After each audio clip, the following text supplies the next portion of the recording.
vítajte u dnešného videa. V tomto videu sa pozrieme na novú sezónu. Ja už som trošku hral jednu hru. Máme tu Brawl Pass, takto medúza Sandy, Jellyfish Sandy vlastne, tak sa tu volá. Tu si môžeme potom switchnúť už Clancyho. Dobrá, že? Ja už nemám na ňo, ale nevadí. A potom by som to ešte pripomenúť, že by ste sa mali joiniť do klubu.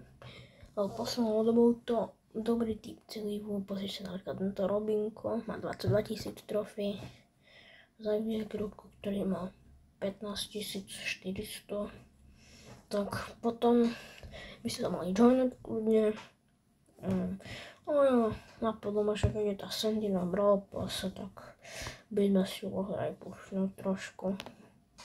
Takže potom sa vám ozvem, keď ju púšťam trošku. Dobre, hral som jednu hru Brawlerov teraz. My sme si tu skúšali to Pingrov a normálne na idejko na kameru. Tak dúfame, že to pôjde dobre.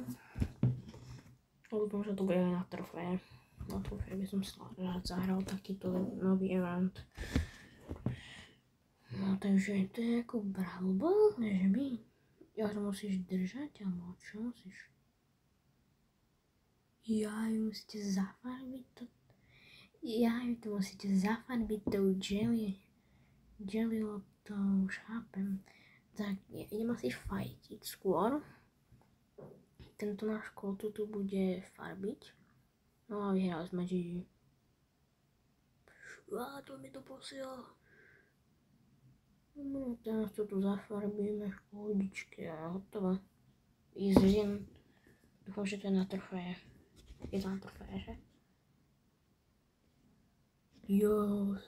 No to je toto, tak tu budem pušovať.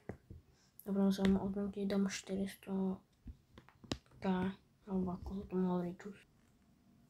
Dobre, chlapci, máme už 400 trofej, čiže to by mohlo byť na dnešné videjko všetko. Dajte odbery, lajky, komentáre a napíšte, že sa vám páči nová sezóna a nový mod. Čus.